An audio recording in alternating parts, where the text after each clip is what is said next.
Le deuxième livre de Samuel, chapitre 19. Alors le roi, bouleversé, monta dans la chambre située au-dessus de la porte et pleura.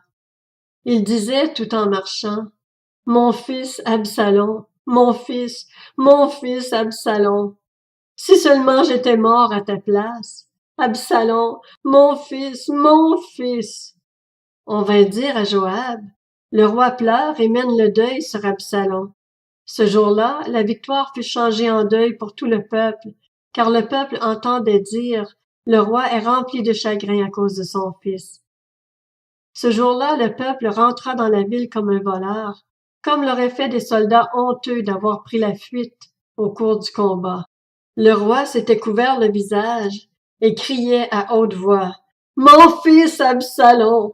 Absalom! Mon fils! Mon fils! » Joab entra dans la chambre où se trouvait le roi et dit, « Tu couvres aujourd'hui de honte tous tes serviteurs, alors qu'ils ont aujourd'hui sauvé ta vie, celle de tes fils et de tes filles, celle de tes femmes et de tes concubines. Tu aimes ceux qui te montrent de la haine, et tu montres de la haine envers ceux qui t'aiment. En effet, tu déclares aujourd'hui que tes chefs et tes serviteurs ne représentent rien pour toi. Je vois maintenant que si Absalom était en vie, et que nous soyons tous morts aujourd'hui, tu serais content. Lève-toi donc, sors, et parle au cœur de tes serviteurs. En effet, je t'en fais le serment par l'Éternel. Si tu ne sors pas un homme ne restera avec toi cette nuit. Et ce sera pire pour toi que tous les malheurs que tu as connus depuis ta jeunesse jusqu'à maintenant. » Alors le roi se leva et s'assit à la porte de la ville. On annonça à tout le peuple, « Le roi siège à la porte. » Et tout le peuple vint devant le roi. Quant aux Israélites, ils s'étaient enfuis chacun dans sa tente. Dans toutes les tribus d'Israël, tout le peuple était en grande discussion. On disait, « C'est le roi qui nous a délivrés de nos ennemis, c'est lui qui nous a sauvés des Philistins. Et maintenant, il a dû fuir le pays devant Absalom.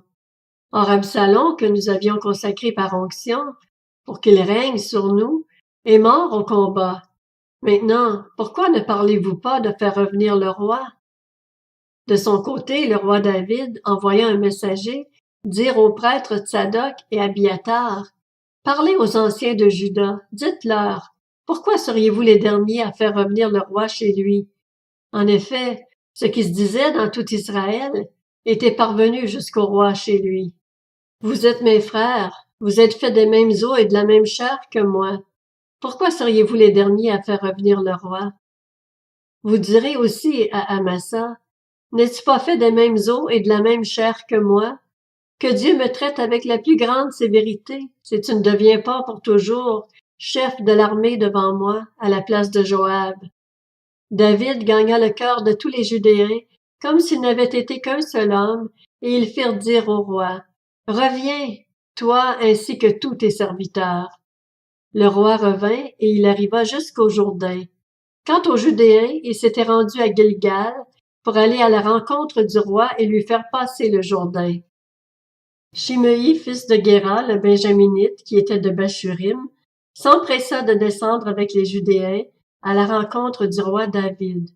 Il avait avec lui 1000 hommes de Benjamin, ainsi que Tsiba, le serviteur de la famille de Saül, avec ses 15 fils et ses 20 serviteurs.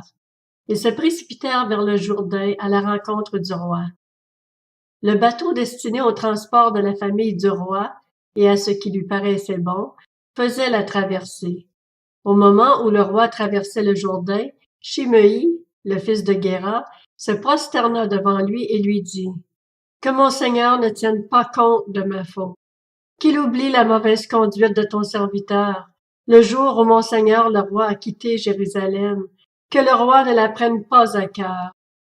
En effet, moi, ton serviteur, je reconnais que j'ai péché, et aujourd'hui je suis le premier de toute la famille de Joseph à venir à la rencontre de mon Seigneur le roi. » Alors Abishai, fils de Tsurja, prit la parole.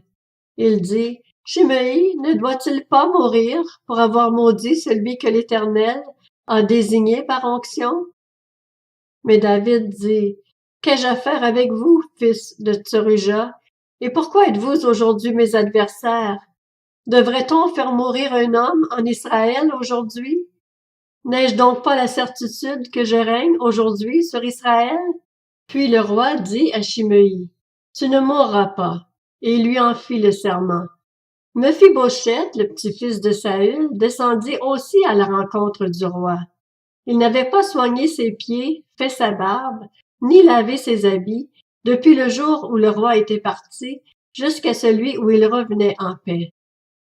Lorsqu'il alla à la rencontre du roi à Jérusalem, celui-ci lui dit, « Pourquoi n'es-tu pas venu avec moi, Mephibosheth? » Il répondit, « Roi, mon seigneur, mon serviteur m'a trompé. En effet, moi, ton serviteur, qui suis estropié, j'avais dit, je vais faire sceller mon âne, je le montrerai et j'irai avec le roi. Et lui, il m'a calomnié, moi, ton serviteur, auprès de mon seigneur, le roi. Mais mon seigneur, le roi, est comme un ange de Dieu, fais ce qui te semblera bon. En effet, tous les membres de ma famille ne méritaient que la mort aux yeux de mon seigneur, le roi. Pourtant, tu as accueilli ton serviteur parmi ceux qui mangent à ta table. Quel droit aurais-je encore de réclamer quoi que ce soit au roi? Le roi lui dit, « À quoi bon toutes tes paroles? Je l'ai déclaré, Siba et toi, vous partagerez les terres. » Mephibosheth dit au roi, « Il peut même tout prendre, puisque mon seigneur le roi est revenu en paix chez lui. » Barzillai, le Galaadite, descendit de Roglim et passa le Jourdain avec le roi pour l'accompagner de l'autre côté du fleuve. Barzillai était très vieux, il avait 80 ans. C'était lui qui avait pourvu à l'entretien du roi pendant son séjour à Mahanaïm. En effet, c'était un homme très riche. Le roi lui dit, « Viens avec moi, je pourvoirai à ton entretien chez moi à Jérusalem. » Mais Barzillai répondit au roi, « Combien d'années vivrai-je encore pour que je monte avec le roi à Jérusalem? Je suis aujourd'hui âgé de 80 ans. Suis-je capable de distinguer ce qui est bon et ce qui est mauvais? Ton serviteur peut-il savourer ce qu'il mange et boit? Puis-je encore entendre la voix des chanteurs et des chanteuses? Et pourquoi ton serviteur serait-il encore une charge pour mon seigneur le roi? Ton serviteur avancera juste un peu de l'autre côté du Jourdain avec le roi. Pourquoi d'ailleurs le roi m'accorderait-il ce bienfait? Laisse donc ton serviteur repartir chez lui, que je meure dans ma ville, près du tombeau de mon père et de ma mère. Mais voici ton serviteur qui m'aime. Il accompagnera mon seigneur le roi. Fais pour lui ce qui te plaira. » Le roi dit qui m'accompagnera donc, et je ferai pour lui ce qui te plaira. Tout ce que tu me demanderas, je le ferai pour toi. Quand tout le peuple et le roi eurent passé le Jourdain, le roi embrassa Barzillai et le bénit. Barzillai retourna alors chez lui. Le roi prit la direction de Gilgal, et Kimham l'accompagna. Tous les Judéens ainsi que la moitié des Israélites avaient fait traverser le Jourdain au roi. Mais tous les Israélites abordèrent le roi et lui dirent, « Pourquoi nos frères de Juda t'ont-ils enlevé et ont-ils fait passer le Jourdain au roi, à sa famille et à tous les hommes de David? » Tous les Judéens répondirent aux Israélites, « C'est que nous sommes plus proches du roi. Pourquoi vous irritez de cela? Avons-nous vécu au crochet du roi? Nous a-t-il fait des cadeaux? » Les Israélites répondirent aux Judéens, « Le roi nous appartient 10 fois autant. David est même plus à nous qu'à vous. Pourquoi nous avez-vous traités avec mépris? N'avons-nous pas été les premiers à proposer de faire revenir notre roi? » Et les Judéens parlèrent avec plus de dureté encore que les hommes d'Israël.